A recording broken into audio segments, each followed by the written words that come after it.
মসজিদের সামনে বড় দান বাক্স বসিয়ে রেখে দিয়েছে, লোহা, মানে চুরি করে না নিয়ে আসতে পারে,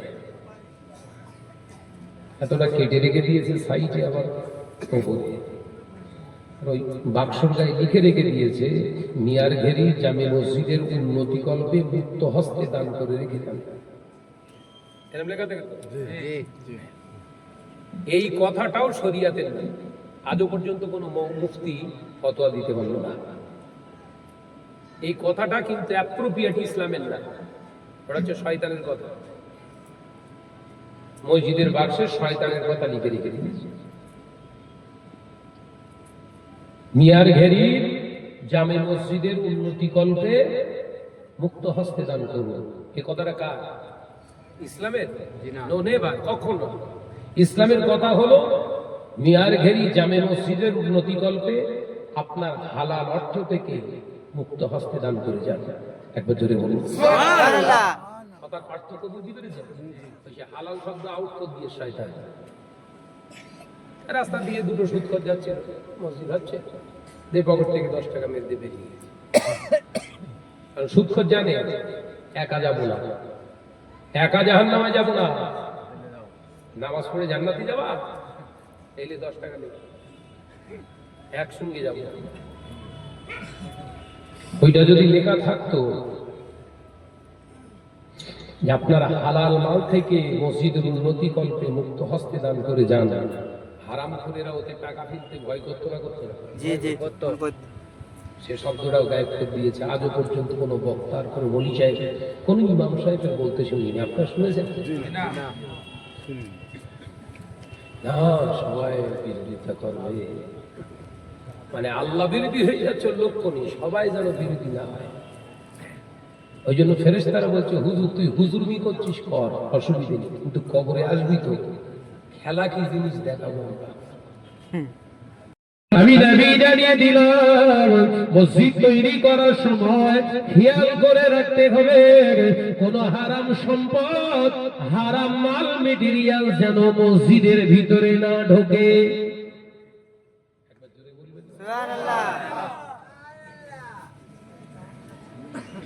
মানে মসজিদে যা টাকা দিতে হবে, মাল মেটেরিয়াল দিতে হবে, টোটালটাই হালাল হতে হবে, নইলে মসজিদ হবে না। কথা বোঝাতে পারছি না বোধহয়? মসজিদে যতটুকু খরচা হবে 2 লাখ টাকা, 2 লাখ টাকায় হালাল হতে হবে। এটা হচ্ছে মসজিদের আমানত নাম্বার 2। এরকম করে আর মসজিদ হয় তাই বলে মনে হয়? আমার দিকে ফেলে ওদিক ফিরতেছেন কেন? আমার দিকে লক্ষ্য করে। এইরকম করে রেস্ট্রিকশন মেনে, বাধ্যবাধকতা মেনে মসজিদগুলো আর নির্মাণ হচ্ছে কি? হয়তো আমাদের খেয়ানত শুরু হয়ে গেছে। ভাইরা, নজরেরা, মুরব্বিয়ানগণেরা, ছেলেরা, বাচ্চারা, পর্দানশীলা মা বোনেরা, আল্লাহ নবী দো জাহানের বাদশা হাবিবুল্লাহকে, নবী জনাবে মুহাম্মদুর রাসূলুল্লাহকে সাল্লাল্লাহু আলাইহি ওয়াসাল্লাম পাক জবানে জানিয়ে দিলেন, মসজিদ নির্মাণ হবে কিন্তু আমানত থাকবে না। ও আমার সাহাবীরা, হারাম হালাল বাঁচা হবে না, মসজিদ নির্মাণ করা হবে। শুধু তাই নয়, দ্বিতীয় নম্বর আমানতের খেয়ানত করা হবে। ওই মসজিদগুলো চালনা যারা করবে তারা হবে শরিয়াতের বড় বড় বিরোধী মানুষ। শরিয়াত বিরোধী যারা হবে তাদের দ্বারাই ওই মসজিদগুলো চালনা করা হবে। নিচে কথাগুলো জি হচ্ছে তো তাই। আজকে যা ডোজ দিয়ে যাবো, জীবনী আর সারা শব্দ মুখে আনি আনি।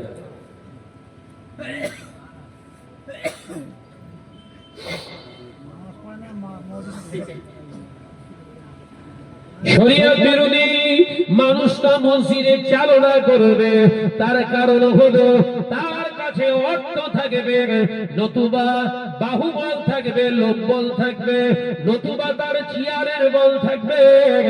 এটাই জাস্টিফাই করে তারা মসজিদের দায়িত্বে বসাবে। ও বাবা সাহাবীরা, আমি রাসূলুল্লাহকে সাল্লাল্লাহু আলাইহি ওয়াসাল্লাম জানিয়ে দিলাম, তখন দেখবে মসজিদগুলো ঝাঁ চকচকে হবে, কিন্তু মসজিদের নামাজ আদায় করতে গিয়ে মুসল্লিরা মসজিদে নামাজ আদায় করবে, কিন্তু মসজিদের ভিতরে এদের অন্তরাত্মা থাকবে না।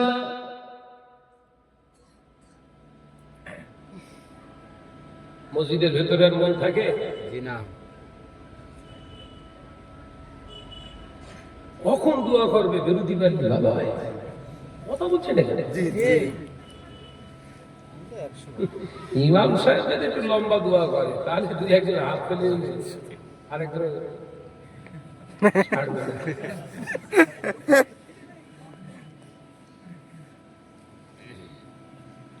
সব হারামের সাইড এফেক্ট। কি বললাম? কিসের সাইড এফেক্ট? হারামের। হারাম আছে যেখানে রহমত নাই সেখানে, হারাম থাকে যেখানে নবী থাকে না সেখানে। বলুন সুবহানাল্লাহ।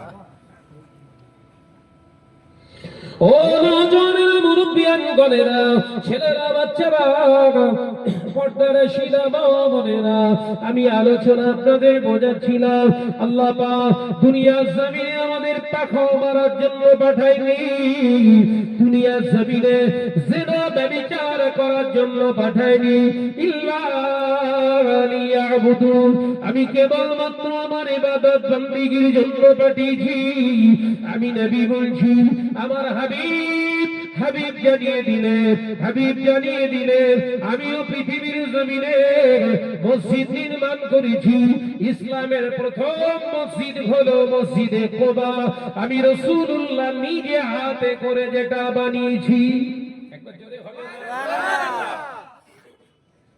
চা কোথায় গিয়ে? চা ঠান্ডায় গেছে, পরে ঠান্ডায় খাবো। একবার দরুদ শরীফ পড়ি, আল্লাহুম্মা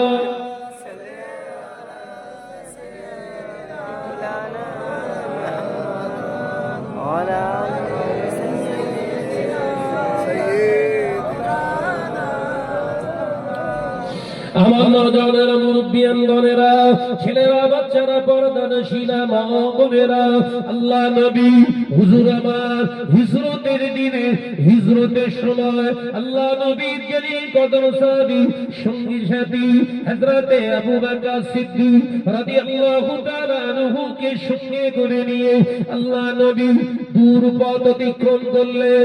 438 কিলোমিটার রাস্তা আল্লাহ নবী পায়ে হেঁটে সাহাবী হযরতে আবু বকর সিদ্দিক রাদিয়াল্লাহু তাআলা আনহুকে নিয়ে আসলেন। আল্লাহ নবীর উট, ওই উটটার নাম ছিল আল কাসওয়া।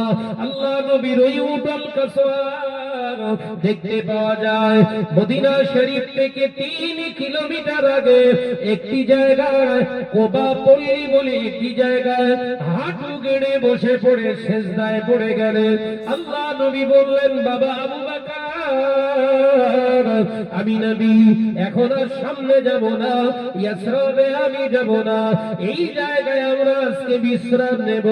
আমার আল কাসওয়া যখন এখানে বিশ্রাম চায়, তার এই বিশ্রামের জায়গাটা আমি নবী মেনে নিলাম। জোরে বলুন সুবহানাল্লাহ। বিশ্বনবী বললেন, আবু বকর, আমরা আগিয়ে যাচ্ছি না, মসজিদের ফতোয়া দিয়েছি, তাহলে মসজিদের ইতিহাসটা জানার দরকার আছে না? আছে। ইসলামের প্রথম মসজিদ শুনে এলেন কি করে হয়েছে। যা কিছু করবেন যদি ইবাদতের খাতাতে তুলতে চান, আল্লাহ শর্ত দিয়ে দিলেন, ফাত্তাবিউনি, হাবিব আপনি বলে দেন ওরা যেন আপনার অনুসরণ করে। বলুন সুবহানাল্লাহ। নবীর ইত্তেবা ছাড়া যা কিছু করছেন দুনিয়ায় একটাও ইবাদত না। কথা বুঝতে পারলেন?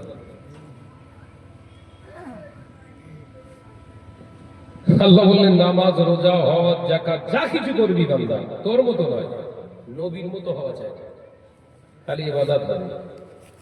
আর নইলে মরণের সঙ্গে সঙ্গে তোর মুখে ছুরি মারা হবে।